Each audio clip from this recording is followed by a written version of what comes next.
We've all been there. Those moments of helplessness when we speak, but no one truly listens. When in a meeting we voice our thoughts, only to be met with indifference. And then we ask ourselves, how can I make others truly respect what I say? The answer lies not in eloquence, not in technique, but in something deeper: inner strength, composure, and an unshakable mind. In today's video, we'll explore how Marcus Aurelius, the philosopher emperor of Rome, used Stoic wisdom to speak in a way that stirred not just minds, but thousands of hearts. 1. Move and speak with unshakable stillness. We often believe that to be heard and respected, we must speak eloquently, show more, act swiftly, and be assertive. Yet the more we try to impress, the more we lose something far greater: the gravity of true presence. That is when others sense we are fully here, in mind, in body, anchored by a quiet strength that needs no display. And fittingly, those with the greatest influence are often the ones who move slowly, deliberately, and speak with a calm that needs no decoration.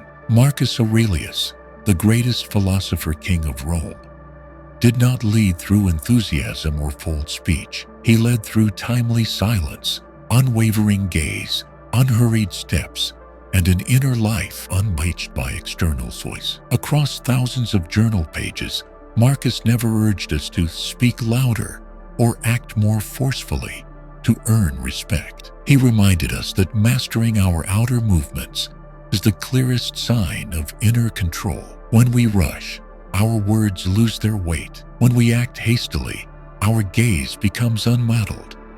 And when the mind is chaotic, the body can no longer hold the shape of self-possession. Everything turns fragmented, anxious, and void of trust. In such moments, we may speak endlessly, yet no one truly listens, because what people long to feel is not a loud voice, but a person in command of themselves. Picture yourself standing before a group, a meeting, a presentation, or a tense life situation. Emotions rise easily: worry, insecurity, nervousness. Our instinct is to speak faster, move more, to control the atmosphere through action. But in truth, that is the moment to do less in order to mean more. A slower step, a steady gaze, a deep breath. Those seemingly small acts signal something far greater. This person can be trusted. Calmness is not weakness. On the contrary, it is the most visible proof of inner strength. A person who can sit still under pressure, who doesn't react impulsively or follow every emotion, is a person fully in control. And when others witness that, they respect it. Marcus once wrote, "Let not your mind be hurried by another's actions." This is not just advice, it is a survival strategy in communication. When others shout, rush, or erupt, we do not imitate it.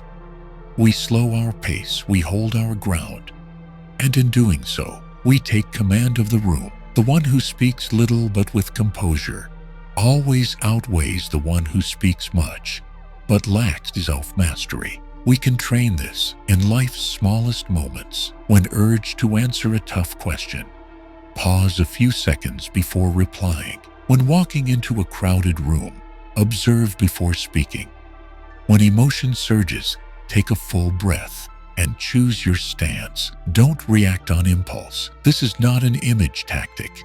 It's a way of being, the living expression of a mature Stoic mind. Every step, every word, every glance becomes the product of a mind in command. And when the mind is quiet, our actions speak with a power no words can match. Composure doesn't come from avoiding conflict. It comes from knowing who we are and what truly matters. When we stop obsessing over others' opinions and focus instead on living by our values, steadiness arises naturally. And it is that steadiness, not speaking skills, that earns respect. If we want to speak like a leader, the first step is not learning how to speak, but how to be present with calm. For once the inner ground is firm, every word carries the weight of truth. And sometimes all it takes to shape the world is to walk calmly through its chaos. 2. The power of silence and observation. There is a kind of influence that doesn't come from words, status, or bold action. It is the influence born in mindset.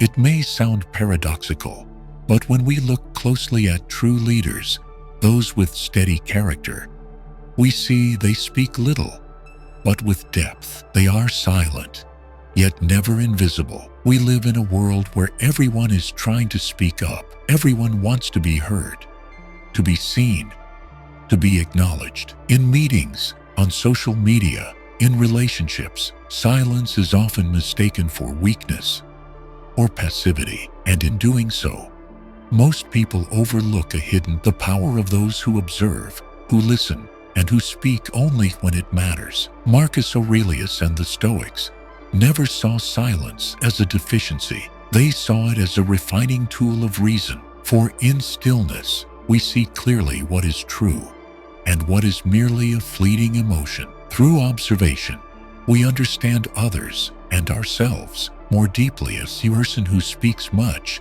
may capture attention for a moment, but one who observes carefully and speaks at the right time can build lasting trust. Have we ever regretted speaking too soon? How many times have we said something in anger, anxiety, or haste, only to wish moments later that we had stayed quiet just a little longer? It is in those moments that we learn silence is not weakness. It is the strongest choice when the mind is not yet clear. In the real world, those who can observe and stay silent are often the most respected in the room. They don't interrupt. They listen deeply. They don't nod with the crowd, nor do they rush to object just to stand out.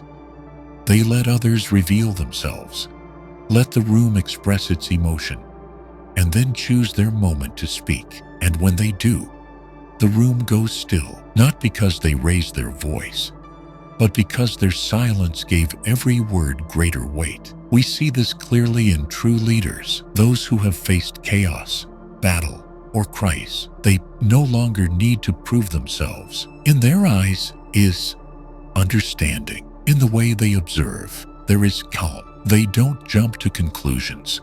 They ask questions. They listen more than they speak, because they know that any word not shaped through silence is likely just an impulse. Practicing silence and observation is not a communication tactic. It is a way of life. It is how we show up without making noise. It is the ability to see deeper into people, situations, and ourselves. When we observe long enough, we stop reacting and start responding. When we remain silent long enough, we not only hear others more clearly, we begin to hear ourselves. A simple example. Recall the last time you felt insulted or misunderstood. The instinct is to defend, to argue, to fire back with sharp words. But if, in that moment, we could pause just for a few seconds, stay silent and observe our inner state, something strange happens. The anger fades, reason returns, and we begin to see the situation more clearly. When we respond from that place, our words are not only more accurate, but more credible. Marcus once wrote, "When others are angry, stay calm. They are revealing themselves. You are revealing yourself." That line, though short, holds the weight of a powerful communication strategy. For silence does not mean surrender. Silence preserves choice. The choice to say the right thing at the right time with the right tone. We don't need to speak much to be heard. Instead, we must learn to be silent in order to observe, and observe in order to understand. A calm gaze, a timely nod, a patient pause often carry far more strength than a long-winded speech. Let us begin practicing silence not by gritting our teeth, but by changing our perspective. Silence is the space where wisdom matures. Observation is the act of those no longer ruled by emotion. And one day we'll realize we no longer need to shout to be seen. All it takes is the right silence, and others will turn toward us and listen. 3. Speak less. Say precisely.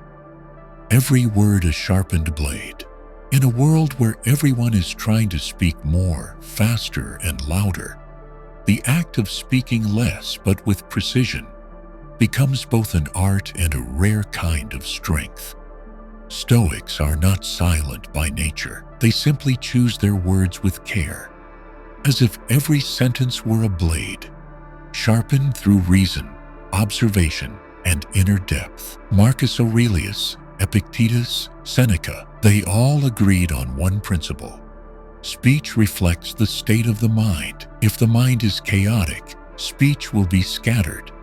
If the soul is composed, words become clear. That's why the Stoic does not waste words. They speak when needed, and when they do, others stop to think. In daily conversation, we are easily drawn into speaking just to speak, to reply slightly, to fill silence, to keep things light. But the more we talk this way, the more our words lose their worth. When we say too much, the listener loses sight of what matters. Every sentence becomes just another pebble tossed into a lake, leaving no ripple. But when we cultivate the habit of speaking less and only what matters, those words echo long after we've spoken. Picture a leader standing before a crowd.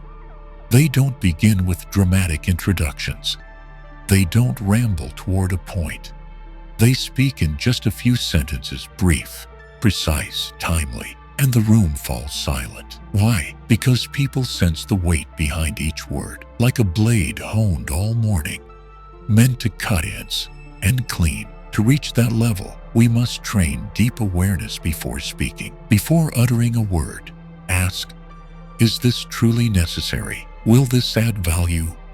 What will the listener feel after I say this? Let our words not be mere reactions, but reflections of deliberate choice. Here's a small but memorable story. In a job interview, candidates were asked, how would you introduce yourself in 30 seconds? The first spoke at length, listing credentials and achievements. The second said only this, I don't speak much, but whatever I say, I take full responsibility for. And that was the one chosen, because in that sentence lived a person's character, not just their resume. When we speak less, something powerful happens. We begin to listen more. Each time we don't jump into the conversation, we're observing more. We understand context better. And when it's our turn to speak, our words are no longer knee-jerk reactions. They are a refined response shaped by full awareness of the moment. Try this in your next meeting or conversation. Instead of rushing to respond, take 10 seconds to think. Organize your thoughts before speaking.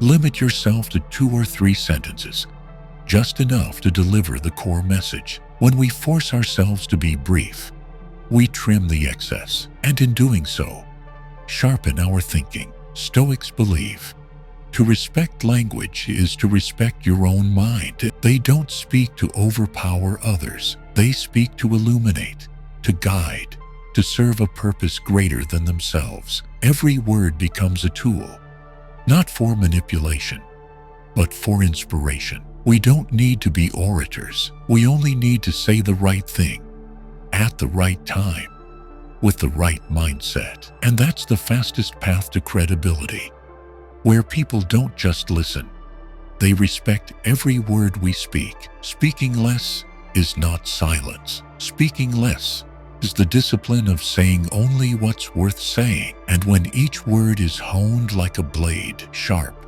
clean, precise, the listener no longer needs an explanation. The message is clear, and real power has been delivered. 4. Communicate without reacting. Respond with intention. There is something nearly all of us have experienced. Someone says something untrue, insulting, or hurtful about us. The first instinct is emotional. Anger flares. The urge to strike back takes over. The desire to teach them a lesson surges. This is instinct, the natural reflex of human self-defense. But in that very moment, the difference becomes clear between a person ruled by emotion and one who truly governs themselves. Stoic philosophy teaches us reaction is automatic, but response is a choice. Reaction is emotion-driven. Response is reason-led. The reactive person speaks from impulse and later regrets it. The responder pauses, reflects, and speaks words they can stand by with pride. In communication, this distinction matters deeply. When someone confronts us with aggression and we react in kind, the exchange ceases to be a dialogue. It becomes a battle of egos. No one truly hears. Nothing truly changes. But if we remain calm, resist the emotional pull, and choose to respond with composure, the other person is forced to listen. When one side remains rational, the tone of the room begins to shift. We cannot control how others behave. They may be angry, rude, mistaken, or even provocative. But we can always control our response. That is the greatest power anyone practicing Stoicism seeks, the ability to govern oneself, even in adversity. Imagine you're in a tense meeting. A colleague suddenly criticizes you, dismissing your efforts in front of everyone. Your heart races, hands tremble slightly, and your instinctive brain urges you to snap back. But you pause. You breathe. You let a few seconds of silence pass, not because you're weak, but because you're reclaiming your power to choose your response. And then you speak, voice calm and steady. Thank you for your perspective. Let me offer mine. That simple act shifts the entire atmosphere.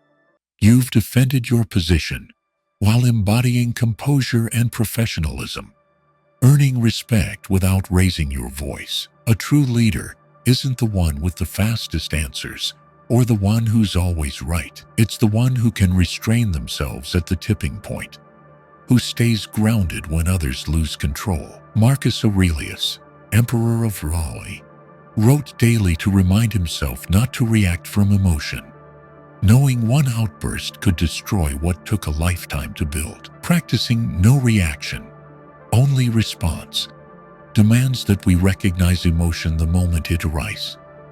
When we feel hurt, provoked, or angry, pause, not to suppress the feeling, but to give it space to settle. When the emotional wave recedes, clarity remains, and that's when our words truly hold power. We must also remember, response doesn't mean silent endurance. On the contrary, it's a deliberate act, often requiring more courage than reaction. A Stoic doesn't avoid conflict. They simply refuse to be led by emotion. They respond in a way that protects their values while building a bridge to the other side. And the beauty is this: when we remain calm in moments of emotional escalation, others begin to see us differently. They feel safer around us. They trust that even in disagreement, we won't harm them just to defend our ego. Over time, that steadiness becomes our natural magnetism as a leader. If today you find yourself facing someone or something that provokes an instant reaction, remember, every time you choose response over reaction, you're building a stronger version of yourself. And others may not notice it right away, but deep down, they'll sense one thing clearly: you are someone they can trust. 5. The weight of words comes from certainty and sincerity. We've all met someone like this. They don't speak much. They never try to impress. But when they do speak, everyone stops to listen. Not because of a special voice or captivating phrasing, but because their words carry a quiet weight. A weight that doesn't come from volume, but from inner certainty and a sincerity that can't be faked. Certainty in speech doesn't come from loudness or forceful words. It comes from whether we truly believe what we're saying. When someone has reflected, experienced, faced the truth, and chosen what's right. Even their softest words carry immense force. In contrast, hollow words, no matter how beautifully wrapped, are quickly seen through and forgotten. Stoic philosophy doesn't urge us to speak much. On the contrary, it emphasizes precision, honesty, and the alignment between words and actions. Marcus Aurelius, ruler of the largest empire of his time, didn't shout commands or issue orders in haste. He lived what he wrote, and that made every word of his a lesson, not just for his soldiers, but for generations to come. In daily life, if we pay attention, we'll see that those who leave lasting influence are often the ones who speak little, but strike truth. They don't interrupt. They don't speak to be seen. When they do speak, people listen, because they've already listened deeply to themselves before saying a word to others. Certainty isn't stubbornness. It's the result of owning one's beliefs. Hand in hand with certainty comes sincerity. Sincerity doesn't mean saying everything we think. It means speaking only what we truly believe, with good intent, without embellishment or agenda. A sincere person may make mistakes, may not be perfect, but they build trust, because when they speak, we feel a connection, not through logic, but through the heart. We live in a world where performance often overshadows truth. People are trained to speak like orators, yet forget that truth carries a sound of its own, a sound that only comes from a life lived honestly. The Stoic does not speak to impress. They speak to share truth, and that gives their words depth. They don't just reach the ears, they stay in the mind. To practice this, we don't need to learn to speak better. We need to learn to live honestly, think clearly, and then speak. Before giving a presentation, offering advice, or answering a simple question, ask yourself, do I truly believe this? Am I speaking for their benefit or for my own validation? If the answer brings hesitation, remain silent. The right silence is always worth more than empty speech. A very real example. If you're leading a small team and must announce a new direction, you don't have to know everything. But if you say, I don't yet know how this will unfold, but I'm committed to navigating it with you and adapting along the way, that simple truth and willingness to take responsibility will earn more loyalty than any polished speech. Ultimately, the weight of our words is not built in a day. It's forged over time by living true to our values, facing hard truths, and choosing to speak rightly even when no one applauds. And in time, people won't just hear what we say.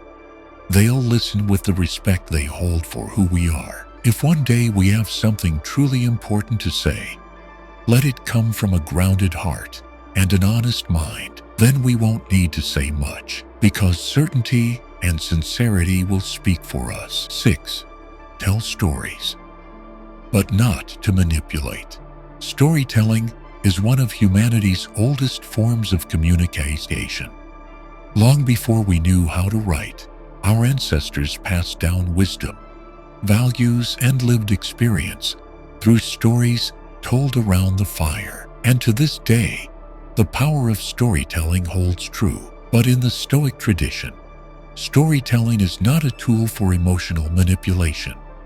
It's a means to awaken reason, foster genuine connection, and spark what is right. We live in an era where storytelling has become a tool for marketing, influence, and sales. Stories are structured for effect, emotions engineered for impact, and often, authenticity is sacrificed for efficiency. But the Stoic does not tell stories this way. They don't tell to persuade. They tell to share what helped them live rightly, stand firmly, and overcome themselves. When a Stoic tells a story, it is not a performance. It is an invitation for the listener to step into something real, their experience, and the honest lessons drawn from it. They speak more of failure than of triumph. They share their moments of weakness, so others may see. Strength is not in never falling. but in rising with a braver heart. In daily life, storytelling is an invaluable tool for meaningful communication. A leader who wants to inspire need not instruct or command. They simply tell a true story, perhaps a time they made a wrong decision and the lesson they drew from it, or a moment when they chose kindness over argument and how that shifted a relationship. Stories like these don't just help people understand, they help them feel, and when feeling is touched, thinking opens. But here's the key: we must not use stories to lead others where we want them to go, but to invite them to see themselves more clearly. There's a fine line between storytelling to share and storytelling to control. When a story is crafted solely to stir emotion and drive behavior that benefits the teller, it ceases to be sincere communication.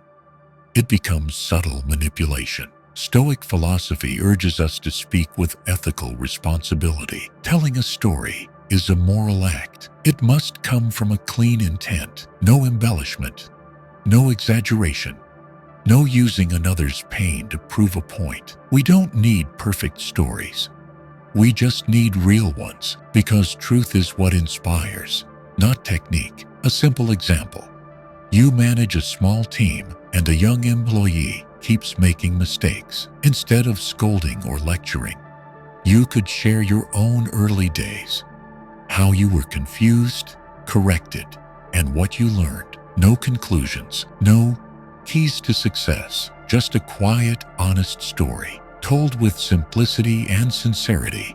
It invites empathy, not defensiveness. We can tell stories to our children, our friends, and even to ourselves, to remember what matters, to retrace where we've been, to see that every life contains both light and dark chapters. But it's the way we choose to tell them that defines our true character. Marcus Aurelius, in his Meditations, did not tell stories with poetic flourish. He recorded situations, reactions, failures, and the lessons he drew from them. Each entry is a short story, not to convince others, but to remind himself, and that made them powerful, because sincerity echoes farther than perfection ever could. If we wish to communicate with true influence, let us learn to tell stories, but tell them as someone who has lived, not as someone performing. Tell as if speaking to the person we were yesterday, and if someone is listening, let them see themselves in that story, not as a side character, but as a version of themselves waiting to be awakened. 7. Compassion and patience, the most enduring strength of a leader. We often mistake strength for force. We believe a strong leader must always be decisive, assertive, and unyielding. But the truth is quite the opposite. Those with the deepest and most lasting influence are rarely the loudest in the room. They are the ones who listen patiently when others lose control, and act with compassion when others respond with pain. Stoic philosophy doesn't teach us to be tough to the point of coldness. It teaches that true strength lies in mastering our impulses while treating others with kindness, even when we have every reason not to. Compassion doesn't weaken a leader's authority.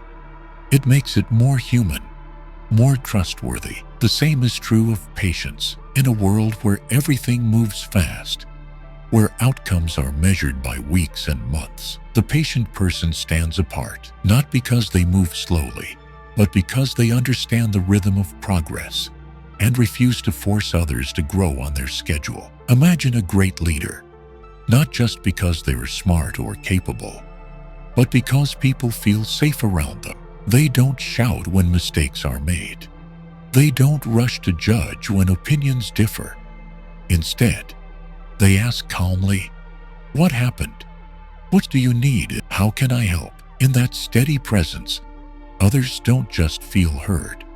They feel supported. Marcus Aurelius, emperor of a vast empire, reminded himself daily, "Be tolerant with others' mistakes, for you were once like them." That didn't mean he accepted mediocrity. It meant he chose to guide others toward betterment. through compassion, not pressure or blame. In communication, compassion is not weakness. It's a deliberate choice to respond with understanding and goodwill. We don't allow others to harm us, but we also don't let our hurt drive us to harm them. That is true courage, because it's easier to strike back than to stay composed.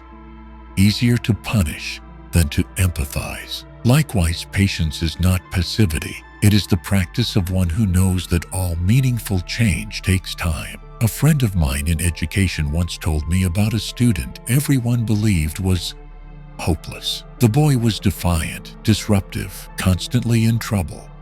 But instead of giving up, my friend took time to understand him, listened patiently, built trust day by day. 3 years later, that boy was top of his class, not because of a miracle lesson, but because someone had the patience to believe that good things grow when we don't give up. As we walk the path of self-mastery, we must learn to be a steady presence for others, not a storm of reaction. When we are calm in the face of mistakes, compassionate toward difference, and patient through resistance, we are not only lifting others, we are forging inner strength within ourselves. Compassion and patience don't produce instant results, but they create lasting impact, the kind that lingers long after we've left the room. And in this competitive world, those who are firm in principle, but gentle in presence, are the ones who earn enduring trust. If tomorrow brings you into a tough meeting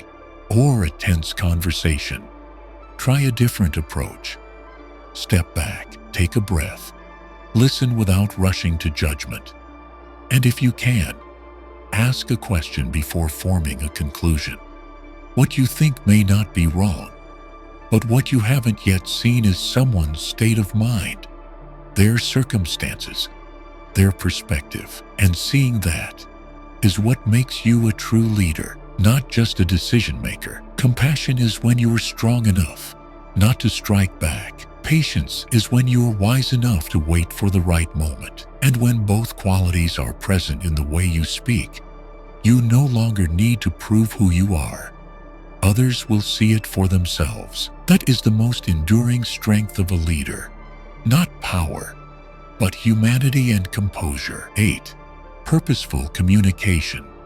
Don't speak just to fill the silence. We live in a world flooded with noise.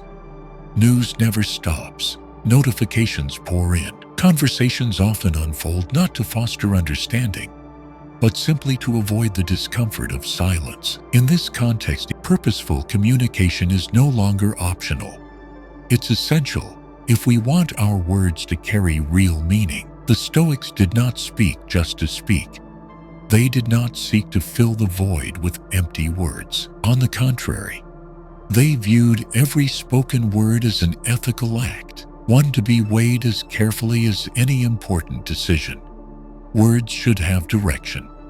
They must serve something greater than ourselves, perhaps to share, to open minds, to connect, or to heal, but never to mask our own inner discomfort. We've all been in situations like this. In a meeting, the energy dips and we feel compelled to say something, anything, to break the silence. Yet in hindsight, we realize what we said added nothing but a temporary stir. It didn't move the group forward.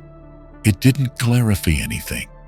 It was just noise. In contrast, a true leader, whether of a small group or a large organization, always speaks with clear intention. They don't say much, but when they do, their words are directed toward a purpose, to guide, to clarify, to inspire, to untangle confusion, or to spark awareness. Training ourselves in purposeful communication requires breaking the habit of reflexive speech. Instead of responding immediately, just to show we're engaged, pause for a few seconds and ask, is what I'm about to say contributing to anything?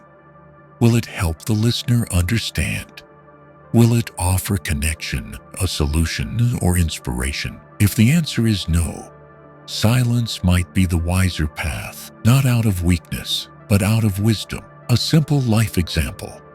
When a friend confides in us about feeling burned out and lost, the instinct is often to offer advice, quote a book, or share a personal story. But purposeful communication in that moment is not about saying something to avoid silence. It's about choosing a response that helps the other person feel seen, not lectured. Sometimes a line like, "I'm here, and I want to understand more about what you're going through," is enough to transform the entire conversation. Likewise at work, when preparing for a presentation, don't start with slides or outlines. Begin with the question, what is the purpose of this talk? What do I want my audience to do, understand, or feel afterward? Once the goal is clear, every word naturally orients toward it.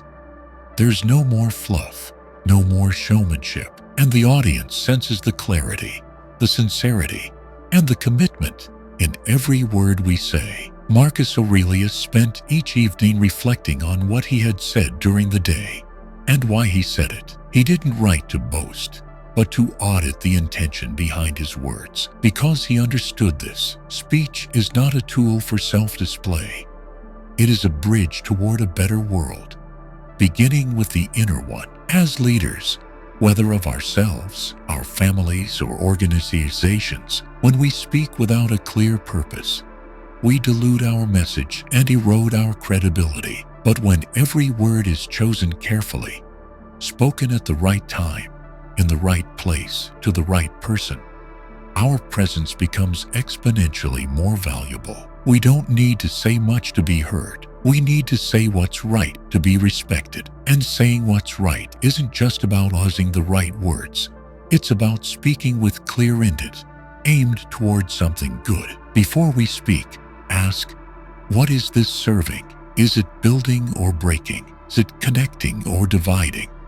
Does it come from understanding or just a reaction? When we communicate with awareness and intention, people feel it, and from that place of deep listening, transformation begins, not because our words were clever, but because they were timely, sincere, and point towards something beyond ourselves. 9.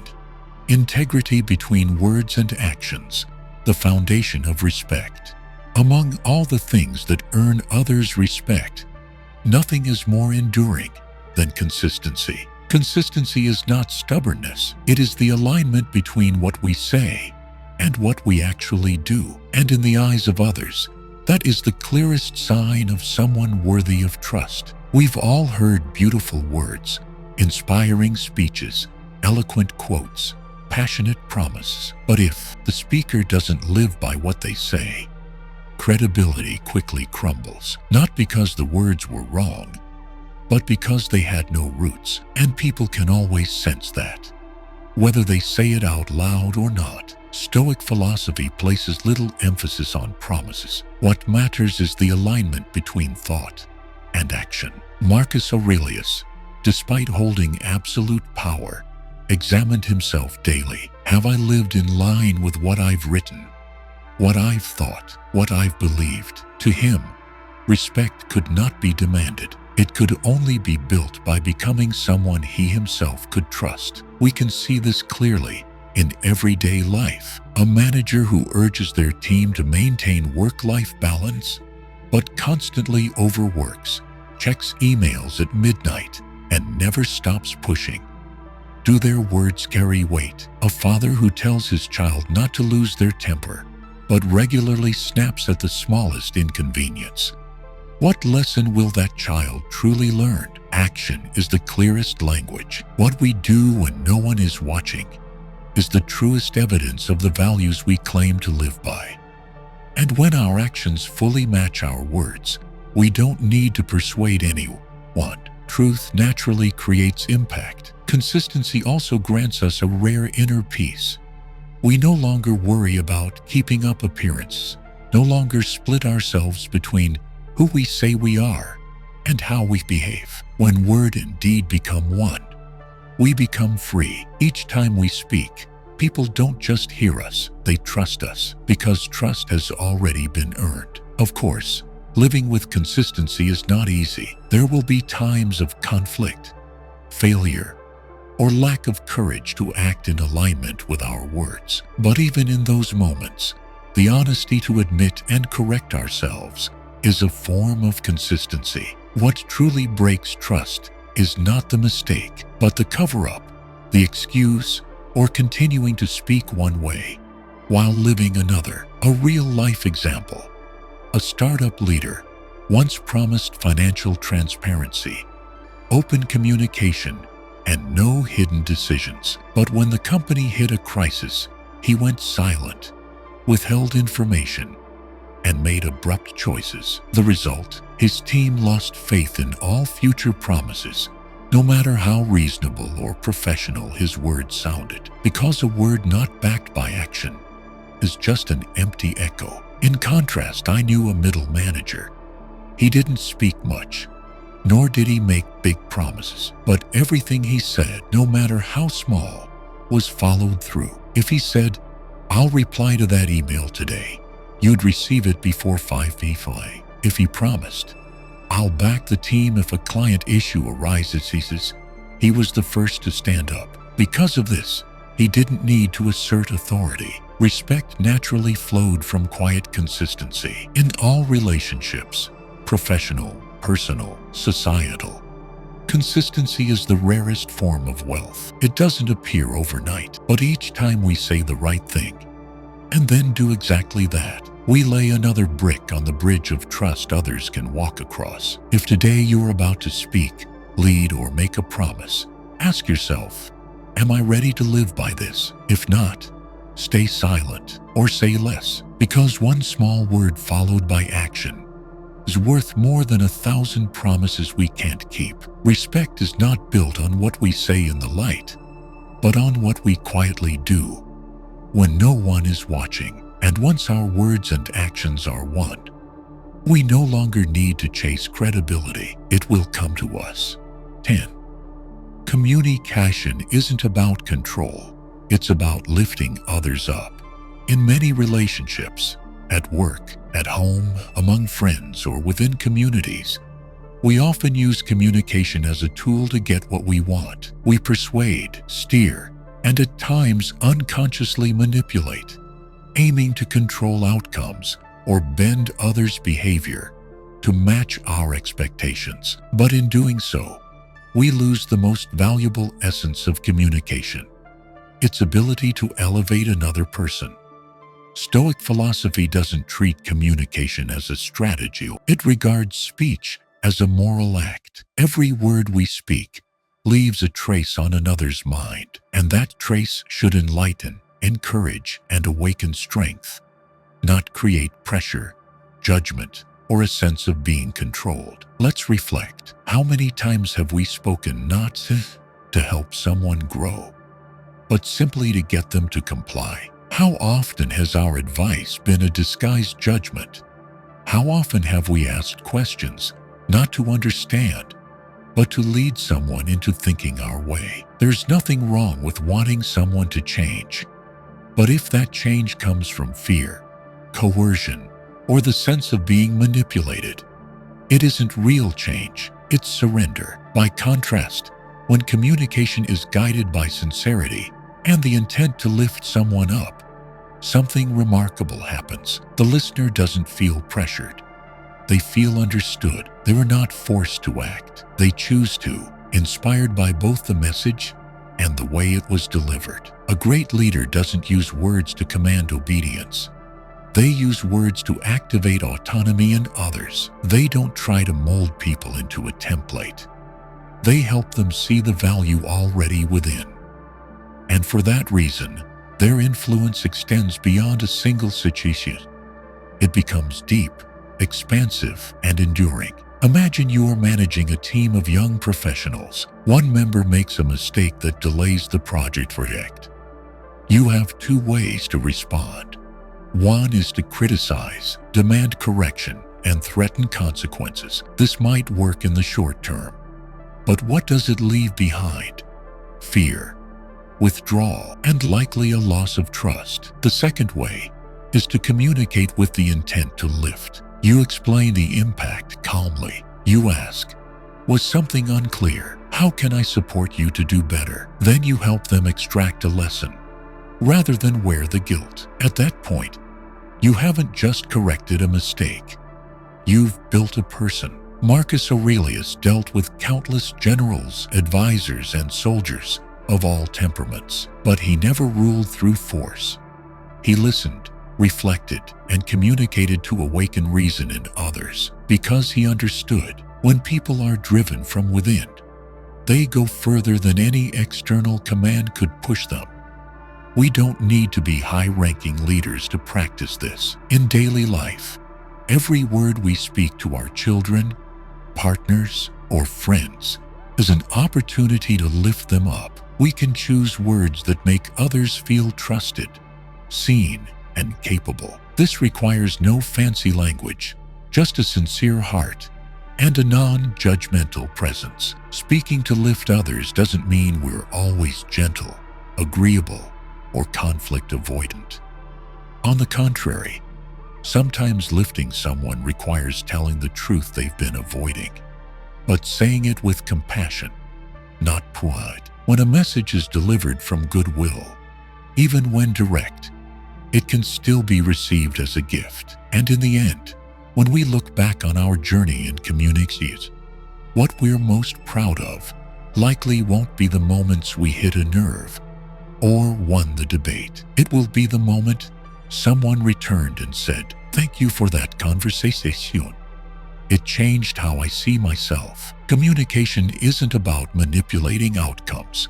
It's about activating growth, not about controlling others, but awakening the better version within them. And when we use our words as a bridge, not a chain, we aren't just heard, we are respected. Speak as someone who truly wants the other person to walk away stronger. That is the way a true leader communicates. We can study hundreds of communication techniques and watch dozens of presentation videos, but without inner strength, our words will always lack weight. What compels others to listen isn't polished language, it's clarity of mind, consistency and sincerity in intention. I used to talk too much to hide my lack of confidence.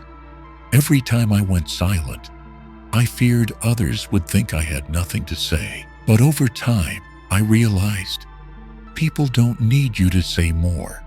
They need you to say what's real. And to speak truthfully, you must be brave enough to observe in silence, patient enough to wait for the right moment, and grounded enough to live what you say. Instead of trying to become a good speaker, I began training myself to become someone trustworthy by speaking less, listening more, and only speaking when my words truly offered value to others. And from that, I discovered something profound. Leadership doesn't begin with speaking. It begins with how we live. We don't need to transform ourselves overnight. We just need each day to speak one word with more purpose, live one act with more consistency, and respect will come as a natural result. We don't need to be public speakers. We don't need authority to be heard. We only need to live truthfully, speak truthfully, and let every word arise from a steady heart and a sincere intent. Communication is not the art of manipulation. It's the art of reaching the humanity within another. And when we are calm enough, patient enough, consistent enough, and compassionate enough, our words cease to be mere sound and become influence.